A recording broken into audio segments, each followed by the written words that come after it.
예, 오늘 히브리서 마지막이죠. 마지막 시간입니다. 17번째 시간이죠. 넉 달 넘게 히브리서를 함께 읽어왔습니다. 어떻게 히브리서에 대해서 생각하십니까? 주관식이니까 대답하기가 굉장히 어렵죠. 객관식으로 낼게요. 히브리서는 어떤 거냐라고 하면 1번, 예수님이 십자가에 죽으셨다는 역사적 사실을 말하고 있다. 2번, 그 죽음이 우리의 죄를 영원히 해결하셨다. 3번, 이를 믿는 사람은 고난 가운데도 평안함과 담대함을 갖고 살아갈 수 있다. 4번, 이러한 사람들은 사람을 대할 때, 돈을 대할 때 세상의 교훈을 따라가지 않는다. 어떤 걸 말하고 있습니까? 다 말하고 있죠. 지금 히브리서를 딱 요약해서 얘기를 했습니다. 참 친절한 사람입니다. 왜 이렇게 하냐면 여러분들이 생각하시고 그 말씀들을 들을 수 있게끔 도우려고 좀 하고 있기 때문에 그렇습니다.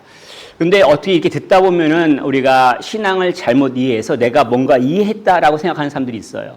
신앙은 결코 그렇지 않아요. 특별히 우리가 말하고 있는 성경에서 말하고 있는 믿음이라는 것들은 내가 이성적으로 뭘 이해했다 해서 멈추지 않습니다. 그리고 이게 개인적으로 내가 막 이해하고 내가 막 뭘 해가지고 막 뭘 경험했다. 여기서 끝나지 않습니다. 이거 결코 기독교 신앙 아니에요. 그렇게 생각하시는 분들은 저기 그 무교나 아니면은 뭐 저쪽 계룡산에 계신 분들하고 생각이 똑같으신 거예요. 기독교 색깔은 전혀 그렇지 않습니다. 오히려 이러한 믿음이 내가 속한 가정 가운데, 사회 가운데 어떻게 영향을 미치는지 사실 오늘 본문에서 마지막 결론 가운데 말하고 있습니다. 어떻게 내가 믿는 게 내가 속한 사회 가운데 어떻게 연관이 되는지 우리가 좀 이해를 할 수 있으면 참 좋겠습니다. 그래서 내가 있는 곳이 행복해지기를 원합니다. 여러분들이 계신 곳이 행복해지면 참 좋겠습니다. 아멘을 강요 안 합니다. 알아서 하십시오.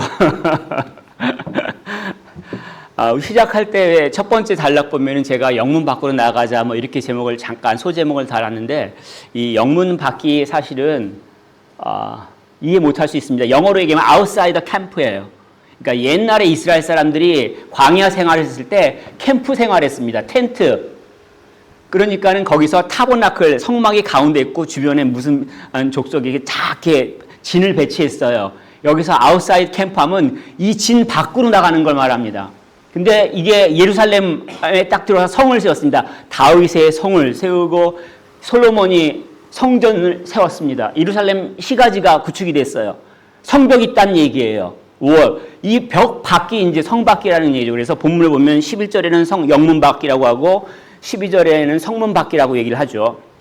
근데 공통된 점들이 뭐냐면 이제 성 밖이니까 적들이 쳐들어왔을 때 공격을 받지 못해요. 또 평상시 생활할 때 성 밖에다가 뭘 버리냐면 쓰레기를 버려요. 그리고 거기서 막 불을 태웁니다. 흰놈 골짜기라고 혹시 들어보셨나요? 흰놈의 아들 골짜기.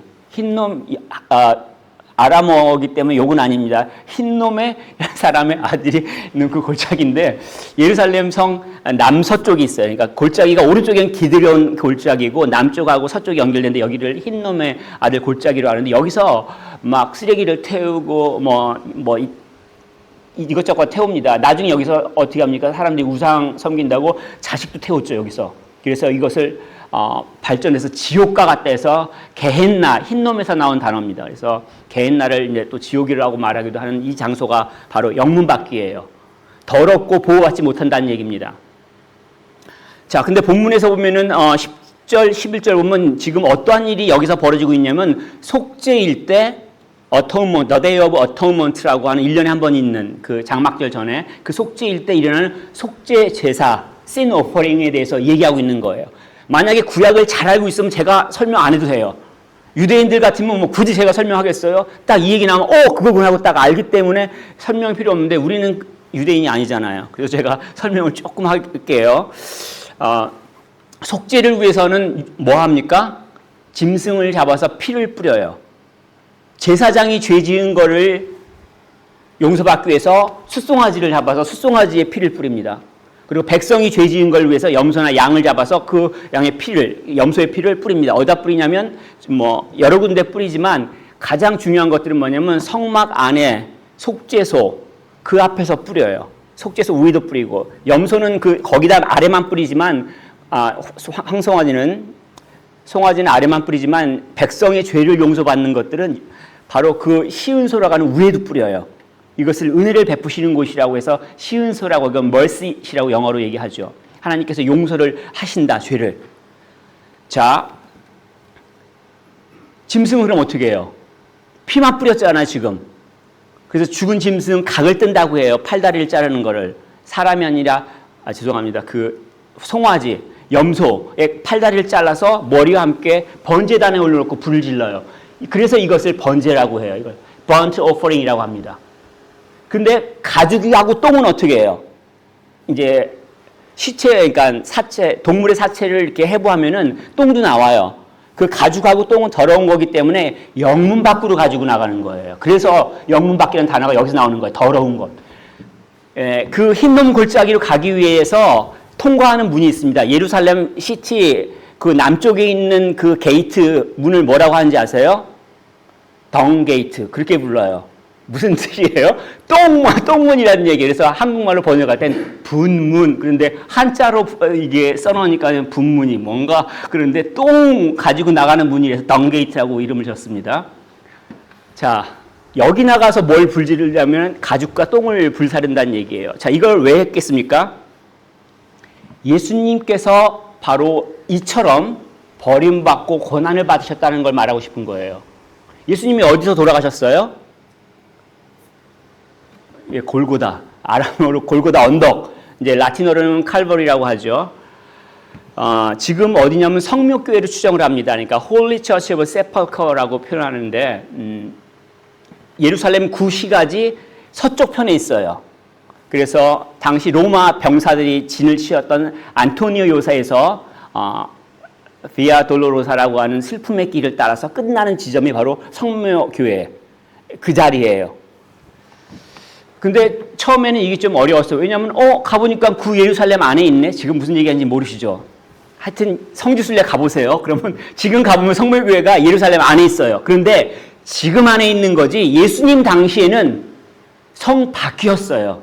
이 시내가, 그러니까 시티가 요만한 게 아니라 점점 확장해요. 다윗의 성에서 성전산을 포함했다가 이것이 지금의 구시가지로 확장된 그렇다는 것처럼 지금의 그 골고다 언덕이 당시에는 영문 밖이었다는 것을 얘기를 하려는 겁니다. 예수님께서 버림을 받았다는 얘기예요. 버림받는다는 것들은 사실은 인간적으로 말하면 수치를 당하는 거예요. 고통을 받는 거잖아요. 제사장들이 그래서 십자가형을 죽이려고 했어요. 사람들을 선동해서 십자가에 못 박아라 그렇게 말한 건 잔인하게 수치를 줘가면서 사람들 앞에서 그렇게 하려고 예수님을 죽였다는 얘기죠. 그래서 지나가는 사람들이 어떡합니까? 예수님 십자가에 못 박힌 걸 보고 막 머리는 아이 저 인간, 야 내려와봐, 너가 저기 뭐 성전을 사흘 만에 다시 세운다며 이렇게 모멸하는 거예요. 창조주로서 피조물이 그런 얘기를 할 때 사실은 어떠신 마음이 들는지 사실은 우리 이해할 수가 없죠. 보통 사람은. 누가 저한테 수치스러운 말하면 저는 갑자기 얼굴이 빨개져요. 그리고 못 참아요. 근데 예수님께서는 그런 버림받는 걸 택하셨어요. 내가 대신 버림받겠다. 내가 대신 수치를 받겠다. 내가 대신 고통받겠다. 왜냐하면 죄의 값을 대신 치르겠다는 거예요. 죄값을 우리가 치러야 되는데 죄를 지은 우리가 치르는 그 죄값 대신에 예수님이 대신 치르겠다라고 자원하셔서 결정하셔서 그래서 죽으신 거란 말이에요. 영문 밖에서. 자, 그래서 우리가 예수님을 그리스도라고 하는데 우리를 그리스도인이라고 하잖아요. 그리스도인이란 뭐예요? 예수님을 쫓아가는 사람을 말합니다. 그 예수님께서 받으신 고난처럼 우리에게도 그리스도인이라면 고난이 있다는 얘기예요.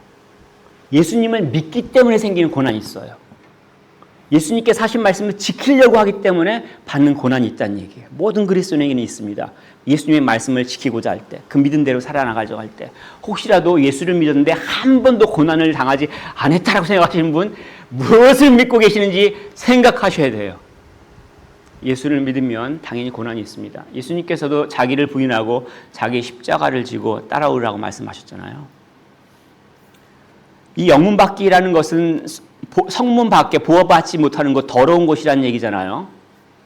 그러면은 지금 이 저자가 누구한테 말하고 있고 무엇을 말하겠습니까? 예, 유대인 출신, 구약을 잘 알고 있고 예루살렘을 잘 알고 있는 유대인 출신 그리스도인들한테 먼저 하는 얘기예요. 왜냐하면 이들이 뭘 하고 있냐면 구약의 율법을 잘 지켜서 제사법대로 우리가 살아가야지. 우리는 왕년에 예루살렘에서 제사를 지낼 때 국가 단위로 제사를 드렸어. 이런 얘기를 하는 사람도 있었다는 얘기예요. 그래서 지금 저자가 처음부터 히브리서 시작부터 마지막까지 구약의 제사법에 대해서 하나씩 언급하면서 이거는 이거다라고 설명을 하고 있는 거잖아요. 임시란 얘기죠. 그리스도께서 오시기 전까지 예수님께서 이 세상에 오셔서 십자가의 죽으심으로 어떻게 해요? 단번에 완전한 제사를 지냄으로 해서 죄의 문제를 해결하셨어요. 하나님과의 관계를 해결한 거예요. 송아를 죽이지 않아도 돼요. 양을 죽이지 않아도 돼요. 그 피를 뿌리지 않아도 돼요. 예수님께서 흘리신 그 십자가의 피 때문에 내가 하나님 앞에 설 수 있다는 얘기예요. 두려움 없이, 담대하게, 내 잘못과 상관이 없이 설 수 있다는 얘기예요. 히브리서 7장 27절 이렇게 얘기하고 있죠. 죄를 위하여 날마다 제사 드리는 것과 같이 할 필요가 없으니 이는 그가 단번에 자기를 들여 이루셨습니다. 죄의 문제가 해결됐다는 것을 가르쳐주고 있습니다. 이 얘기는 뭐냐면 구약의 제사법에 갇혀 있으면 우리 옛날이 더 좋았어 막 그렇게 하고 우리 제사 지내야 돼 우리 예루살렘에 가서 예배 드릴까 막 이렇게 하고 있다면 뭘 놓치고 있냐면 예수님께서 베푸신 그 은혜를 누릴 수가 없다는 얘기예요. 오늘날의 그리스도인들도 비슷한 문제가 있습니다. 자기의 생각에 갇혀져 있는 사람들이 있어요. 신앙생활은 이렇게 해야 된다. 인생은 이렇게 살아가야 된다. 막 그런 사람들이 있어요. 근데 성경에서 무엇을 말하고 있는지 확인해야 되지 않겠습니까? 성경에서 축복은 이거야. 성경의 평안은 이거야. 평안은 언제 받아? 그런데 잘 때 평안 받습니다. 내가 헌금 많이 하면 축복해집니다. 자꾸 이런 생각 갖고 있으면 인생이 어떻게 되겠어요? 그 오랜 인생 살아가면서 얼마나 고생하겠어요. 성경에서 말하고 있는 말을 내가 들어야 되고 따라야 되지 않겠어요? 자기 고집을 버리고 하나님의 말씀을 따르는 게 필요합니다. 그리고 그것은 자기한테 적용되는 거라면 이것을 바깥 다른 사람한테 적용한다는 건 뭐냐면 복음을 전하는 걸 말하죠. 예수님이 십자가에 죽으신 것이 죄의 문제를 해결한 역사적인 사건이야. 영원한 사건이야. 이것들을 나누는 걸 말합니다. 근데 쉽지 않습니다. 굉장히 어렵습니다. 왜냐하면 영적인 문제이기 때문에 그렇습니다. 그래서 내 입을 연다는 것 자체, 또 만나는 것 자체도 힘듭니다. 특별히 우리가 있는 환경 자체가 힘듭니다. 그 런던을 영적 황무지라고 말하는 혹시 들어보셨나요? 원래는 T.S. 엘리엇이라고 하는 시인이 황무지라는 시를 지었죠. The Wasteland라고. 그런 시가 있습니다. 굉장히 유명한 시인데 자기 시인 자신이 삶을 보니까 너무 황폐한 거예요. 그리고 시인 자신이 유럽의 사람들, 유럽의 1차 대전 이후의 모습을 보니까 너무 황폐한 거예요. 그걸 갖다가 시로 표현하는 게 황무지 웨이슬란드죠. 그 사람이 이제 하버드 출신에 또 와가지고 영국에서 살다가 자기는 죽었는데 많은 목사님, 특별히 미국 복음주의자 목사님들 중에서 많은 분들이 영국 런던을 영적 황무지라고 얘기합니다. 뭐 팀켈러 목사님이나 존 파이프 목사님이나 컨퍼런스 와서 맨날 얘기합니다. 왜냐하면 영국에서 사역하는 사람들 너무 힘들어하지 말라고 굉장히 어려운 곳에서 하고 있다고. 이 얘기를 제가 왜 하냐면 여러분들이 전도에도 마찬가지라는 얘기예요. 이 황무지 가운데서 열매를 맺는 건 쉽지 않아요. 자, 그런데 이거를 변명으로 삼고 전도를 안 하는 사람이 있어요. 좀 이상함을 느낍니까? 안 되니까 안 해. 이런 사람이 있고요. 그럼에도 불구하고 전하라고 했으니까 전하겠습니다. 사람이 없어요. 기도해요. 그리고 어떻게 해요? 한 번은 내가 일주일에 한 번 아니면 한 달에 한 번은 내가 교회 안 다니는 사람 만난다. 이러고 살아가는 사람들도 있어요.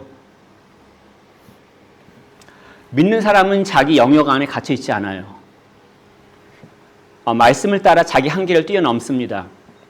컴포트 존이라는 영어 표현 있잖아요. 자기가 만나는 사람, 자기가 하고 있는 일이 익숙한 거예요. 이건 넘어가려면 힘드는 거예요.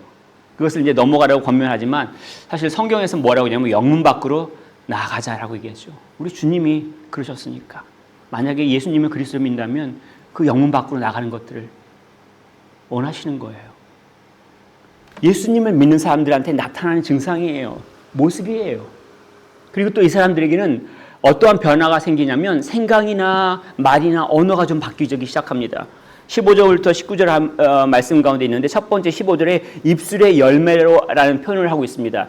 이게 입술에서 뭐 사과가 나오거나 바나나가 나오거나 그렇진 않죠. 뭘 말하겠습니까? 말을 말하는 거죠. 우리 입술에서 나오는 말. 근데 그 말이 좋은 말을 말해요. 사실은 세모적이에요. 세마틱 익스프레션이라고 표현할 수 있는데 셈조어의 표현이에요. 그래서 입에서 나오는 말 가운데 좋은 말들, 찬양하는 말들, 감사합니다. 이러한 말들, 전도하는 말, 이 말들이 아름답다는 얘기예요. 이 말들이 입술의 열매라고 표현하는 거예요. 그래서 잠언 10장 32절은 이렇게 표현합니다. 의인의 입술은 기쁘게 할 것을 알거늘 악인의 입은 패역을 말하느니라. 예수 믿는 사람들이 하는 말 가운데 사람들을 위로하고 권면하지만 안 믿은 사람은 까는 말을 하잖아요. 무슨 말만 하면 원망하잖아요. 아이고 네 탓이야. 막 그런 말, 그 말 들으면 얼마나 상대가 마음이 아프겠어요. 상처가 남겠죠. 원망하는 말, 남 탓하는 말. 그런 말이 아니라 감사하는 말. 아유 이쁘네. 아유 좋아. 아유 이걸 하나님한테 하는 거예요. 그럴 때 이게 찬송이 된다는 얘기예요. 이게 제사가 된다는 얘기예요. 하나님한테 믿음 생활 10년 하면서 무슨 말씀 했는지 혹시 기억나시나요? 왜 안 주셨어요? 나는 왜 이렇게 살아요? 맨날 그렇게만 말씀하셨다면 빨리 회개하시고 주신 거 세우시면서 감사합니다. 그러시면 참 좋겠습니다. 이게 찬송이 되는 거예요. 찬송이 제사가 되는 거예요. 호세아서 14장 2절 이렇게 얘기하고 있습니다. 우리가 수송아지를 대신하여 입술의 열매를 주께 드리리이다. 호세아 선지자가 하는 얘기인데 이건 이스라엘 백성이 회개하고 돌아올 때 이 모습을 말하는 거예요. 하나님 제가 잘못했습니다. 이것이 하나님 보시기에 정말 듣기 좋은 제사라는 얘기예요. 하나님 정말 감사합니다. 이게 하나님 들으시기에 너무 좋다는 얘기예요. 우리 믿는 자들 입 가운데서 그런 열매들이 나오길 원하신다는 얘기예요.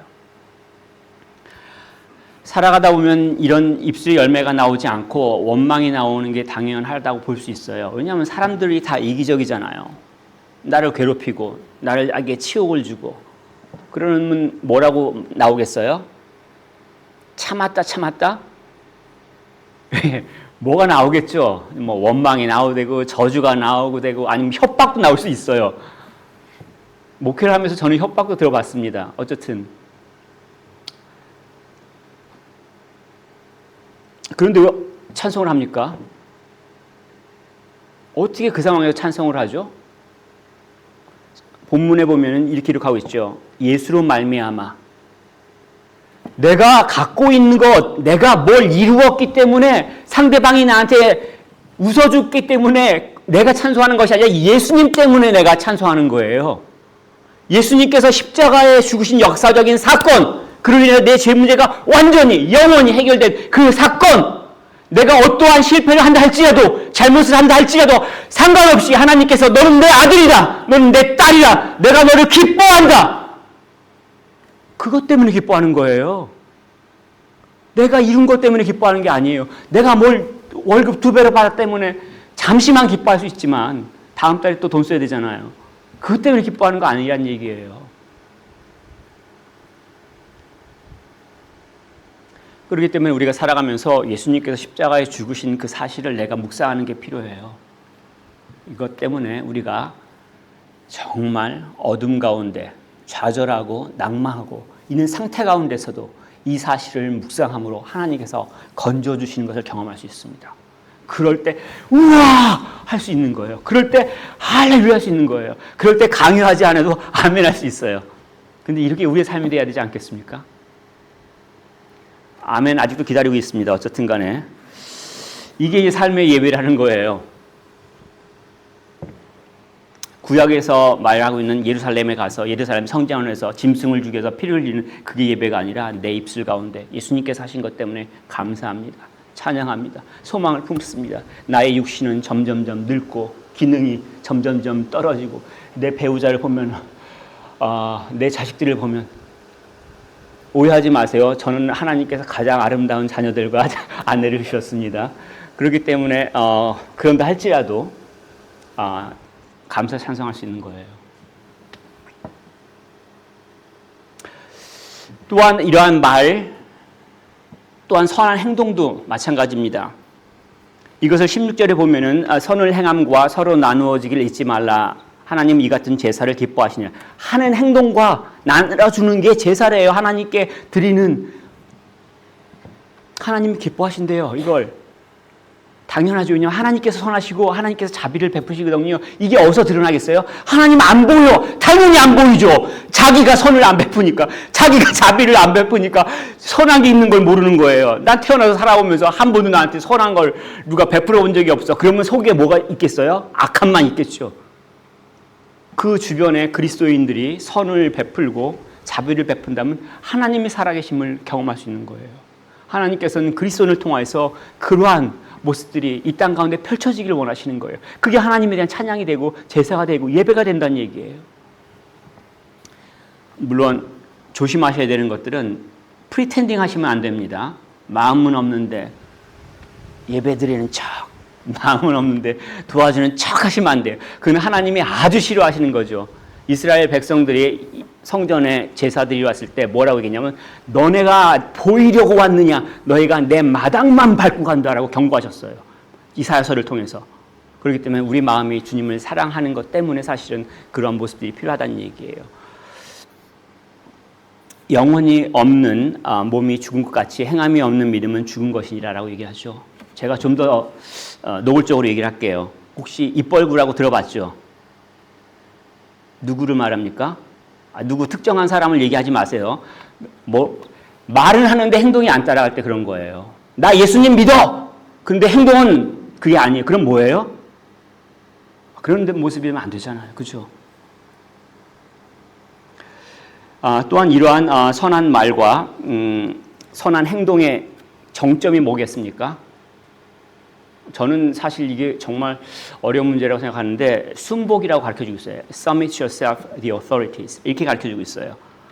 17절에 보면 너희를 인도하는 자들에게 순종하고 복종하라. 이게 무슨 고려 시대보다 더 오래된 시대 아니에요. 그 옛날 얘기를 하고 계세요? 라고 말할 수 있습니다. 우리는 지금 평등하지 않아요? 우리는 다수결로 결정해야 되는 시대에 살고 있지 않습니까? 특별히 한국 사람들에게는 식민 시대와 군사 정권 시대를 겪었기 때문에 민주화가 최고 숙제예요. 심지어는 아직도. 그래서 이것이 마치 진리인 양 외칠 수도 있습니다. 그리고 우리가 살고 있는 시대가 포스트 모던 시대입니다. 이해 못하셔도 괜찮습니다. 권위를 받아들이지 않는 시대예요. 권위를 해체하는 시대예요. 쉽게 하면 남편 보고 네가 무슨 남편이냐 이렇게 얘기하는 거예요. 목사 보고 네가 무슨 목사냐 이렇게 권위를 인정하지 않는 거예요. 이걸 이제 해체주의라고 얘기를 합니다. 우리 시대가 이래요. 그래서 누가 봐도 이런 얘기를 하고 있어요. 이게 옳다라고 얘기를 하는 거예요. 주변에 누구나 다 같이. 그러면 나는 어떻게 행동합니까? 성경에서는 너희를 인도하는 자들에게 순종하고 복종하라 이렇게 얘기를 하잖아요. 여러 가지 할 말이 많지만 굉장히 복잡한 얘기이기 때문에 너무 많은 시간을 제가 활용하고 싶지는 않습니다. 딱 짧게 한 두 가지만 얘기하면 첫 번째, 평등하지만 우린 역할이 틀려요. 무슨 얘기냐면 민주주의 사회에서 대통령은 그 국민 중에 한 명이에요. 평등한 다른 사람들하고 같은 평등성을 유지하죠. 하지만 이 대통령은 경찰력이나 군사력 같은 경우를 사용할 수 있는 권한이 있어요. 심지어는 그래서 전쟁을 일으키기도 해요. 그렇다고 평등하지 않다고 얘기해요? 아니에요. 우리는 다 평등하지만 역할이 틀리다는 얘기예요. 그리고 두 번째, 우리의 본성은 이기적이에요. 자기중심적이에요. 그 사건을 통해서, 그 일들을 통해서 그걸 자기의 이익을 찾으려고 해요. 자, 모두가 다 자기의 이익을 찾아서 서로가 만납니다. 어떻게 됩니까? 질서가 있어야 되겠죠. 그렇기 때문에 다른 역할이 부어지고 또 그 역할들을 할 수 있도록 시스템이 만들어지는 겁니다. 쉽게 얘기하면 질서가 있다는 얘기예요. 이 질서가 유지가 돼야 된다는 얘기예요. 질서가 유지를 통해서 본문에서 뭐라고 얘기하냐면 특별히 너희 영혼을 위하여 경성하기를 이렇게 표현하고 있습니다. 리더들은 뭐냐면 특별히 교회 리더들은 교회 식구들을 위해서 기도하는 자들을 말해요.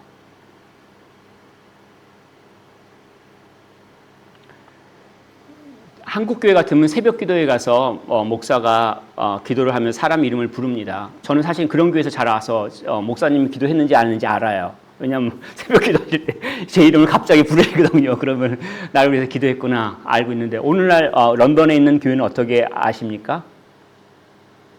믿어주시면 좋겠습니다. 기도합니다. 그리고 또 말씀을 전하려고 애를 씁니다. 성경에서 말하고 있는 말을 전하려고 시간을 쓰죠. 또 선한 방향으로 가도록 인도하죠.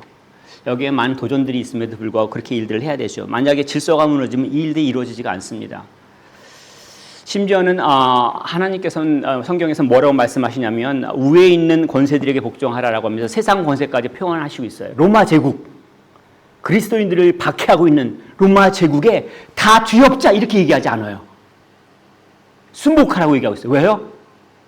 국가 제도가, 국가 질서가 무너지면 어떤 일이 벌어지나요? 코로나만 이렇게 돌아다녀도 어떻게 됩니까? 예배드리기 힘들었어요. 전 태어나가서 처음으로 코로나 돈다고 해서 예배드리지 않았으면 좋겠습니다라고 국가에서 얘기를 했어요. 그나마 우리는 영국이니까 권유를 받은 거예요. 어떤 나라는 권유가 아니라 명령이었어요. 너네 모이지 마. 이거 국가 명령으로 때렸어요. 그런데 전쟁이 나면 당연히 예배드리는 것, 연약한 사람들, 특별히 여자 같은 경우에, 특별히 아이들 같은 경우에 희생자들이 발생하죠. 가정에서도 마찬가지입니다. 그래서 가정에서 질서를 유지할 수 있도록 가장을 존중하는 게 필요합니다. 가장이 훌륭하고 지식 있고 능력 있는 분들이 계십니다. 그런 분들도 계세요. 존중하시면 됩니다. 근데 그렇지 않다면 그래도 존중하라고 말씀하고 있죠. 골로새서 3장 18절에 아내들아 남편에게 복종하라 이는 주 안에서 마땅하니라 in the Lord라고 하는 그 단서를 달았죠. 잘 이해하시면 좋겠습니다. 주 안에서 복종하라고 얘기하고 있습니다. 마찬가지로 남편들에게도 그리스도께서 교회를 사랑하고 목숨을 내어준 것처럼 사랑하라고 얘기하고 있습니다. 이건 좀 더 어려운 문제입니다. 이거 순복하는 거는 프리텐딩 할 수 있지만 대신 죽어주라고 한 거는 이거는 안 죽어주면 안 돼요. 이건 좀 어렵습니다. 어쨌든 남자들에게는 이런 명령을 같이 내렸다는 걸 기억하시면 좋겠습니다. 질서가 그 안에서 형성되는 것을 이해하시면 좋겠습니다. 이런 선한 말과 선한 행동의 근거가 뭐냐면 선한 양심 때문에 그렇습니다. 18절에 보면 지도자를 위해서 기도하라고 말하고 있지만 선한 양심을 갖고 있다라는 것들을 밝히고 있어요. 무슨 얘기냐면 더러운 양심이 있어요. 더러운 양심은 뭘 말합니까? 이기적인 거예요. 자기 유익 그것만 중심적인 거예요. 지도자인데 자기 이익을 위해서 결정을 내려요. 대통령이 자기 재산을 늘리려고 전쟁을 일으키면 어떻게 되겠습니까? 나쁜 사람이잖아요. 교회 리더가 자기 이익을 위해서 교회 일들을 결정해요. 어떤 사람이에요? 사람들을 속일 수는 있는데요. 하나님한테 나중에 책망받습니다. 하나님이 그 책임을 물으십니다. 이게 얼마만한 두려움인지 깨닫지 못하면요. 사실은 잘 모르겠지만 자다가도 막 일어나요.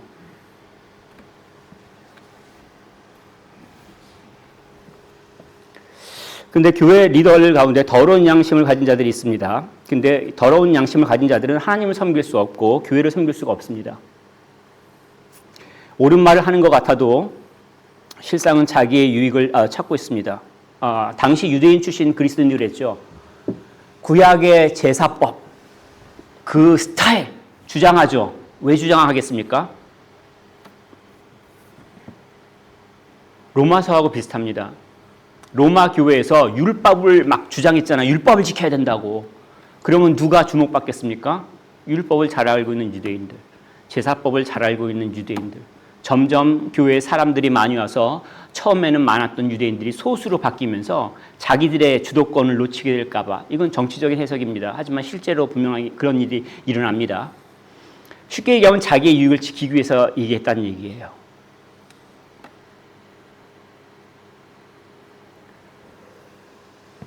지도자들에게는 선한 양심이 필요합니다. 이 양심은 예수를 그리스도로 믿을 때 하나님께서 회복시켜 주세요. 그래서 자기 유익이 먼저가 아니라 하나님이 먼저, 예수님이 먼저, 이게 들어와요. 만약 이러한 기준이 없는데 리더로서 교회에 앞장서 실생하시면 안 돼요. 저주가 됩니다. 영원한 저주가 됩니다. 9장 14절에 이렇게 말하고 있습니다. 그리스도의 피가 어찌 너희 양심을 죽은 행실에서 깨끗하게 하고 살아계신 하나님을 섬기게 하지 못하겠느냐. 예수를 믿을 때 우리 양심이 새롭게 되고, 이 새로운 양심은 하나님을 섬긴다는 얘기예요. 하나님의 자녀들을 섬긴다는 얘기예요. 자기 유익을 위해 사는 게 아니에요. 믿음은 우리 말과 행동의 변화가 따릅니다. 선한 말을 하고 선한 행동을 하고, 심지어는 로마 제국 하에서도 순복합니다.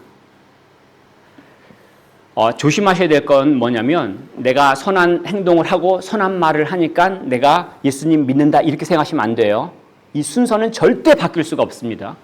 내가 예수를 믿어야만 하나님께서 선한 양심을 회복시켜 주시고 내가 선한 말을 할 수 있고 선한 행동할 수가 있는 거예요. 이 순서가 안 바뀌었는데 하려고 그러면요, 위선적이 돼요. 힘들어요. 선한 말 하는 게, 선한 행동하는 게 죽음과 같아요. 자기의 이기적인 본성을 어게인스트 해야 되거든요. 마지막으로 이 본문을 어떻게 마무리하냐면 축복과 권면으로 말합니다. 20절, 21절. 근데 설교 가운데 많이 들어봤죠. 이 20절, 21절. 짧게만 얘기하면 평화를 하나님께서 주시는 거예요. 어떻게 주시냐면 예수님께서 십자가에 죽으신 그 사건으로. 그리고 이 일들이 오늘 우리한테 어떻게 누리게 되냐면 성령 하나님께서 살아서 역사하셔서 이것들을 들을 수 있도록 환경을 만들어주시고 이해할 수 있게 해주시고 이것을 믿어지게 만드는 거예요. 내가 믿었다고 생각하시는 분들 있어요? 믿어진 거예요. 그렇기 때문에 성령 하나님의 역사하심 우리는 간구하는 거예요. 전도하기 전에, 일하기 전에 항상 하나님 도와주시옵소서. 말씀을 전할 때, 기도할 때 성령 하나님 역사하여 주시옵소서. 이 가운데서도 불쌍히 여기시기를 원하오니 하나님 마음을 열어주시고 주의 말씀을 들을 수 있게 하시고 결단할 수 있도록 도와주시옵소서. 기도하면서 하는 거예요. 그래서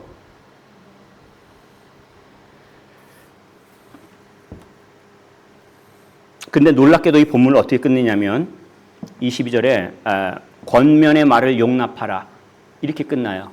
내가 이런 말을 했으니까 이렇게 말한 거 용서해줘 아니면 받아들여줘 이런 뜻이잖아요. 이건 뭘 말합니까? 이러한 은혜를 하나님께서 주시지만 내가 선택할 수 있어요. 내가 선한 말을 할 수가 있고 내가 선한 행동을 할 수 있고 선한 생각을 할 수 있도록 내가 선택할 수 있는 거예요. 선택이 누가 해주는 게 아니라 자기가 하는 거예요. 역사적인 사건은 바꿀 수가 없어요. 하지만 그 역사적인 사건이 예수님의 죽으심이 무엇을 말하는지, 무엇을 의미하는지 거부할 수 있고 받아들일 수가 있어요. 하나님께서 은혜를 주셔서 받아들일 수 있기를 축복합니다. 이럴 때 삶이 달라집니다. 세상이 어지럽잖아요. 복잡하잖아요. 그 가운데 어떻게 살아가겠습니까? 두려워하면서 살아갈 거예요? 겁먹고 살아갈 거예요? 눈치 보고? 원망하고 살아갈 거예요? 그리스도인들은 어떻게 살아가고 있습니까? 죄의 문제가 해결된 자들이에요. 그래서 하나님 나라 약속됐어요. 이 땅을 살아간 지금 어떻게 해요? 그 하나님 나라에 속한 사람으로서 살아가요. 그 평안함을 누리고 그 담대함을 누리며 살아간다는 얘기예요. 하나님께서 이것을 당신이 사랑하는 자들에게 주시기를 원하는 거예요. 너네 쫄지 마. 겁먹지 마. 원망하며 아파하지 마.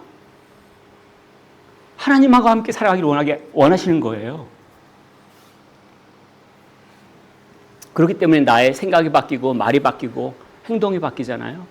그래서 하나님을 찬양하는 거 아니에요? 이걸 하나님께서 주신 모든 피조물들 가운데서 보시기를 원하시는 거예요. 우리들 가운데 이러한 찬양이 하나님께 드려야 되는 거 아니겠습니까?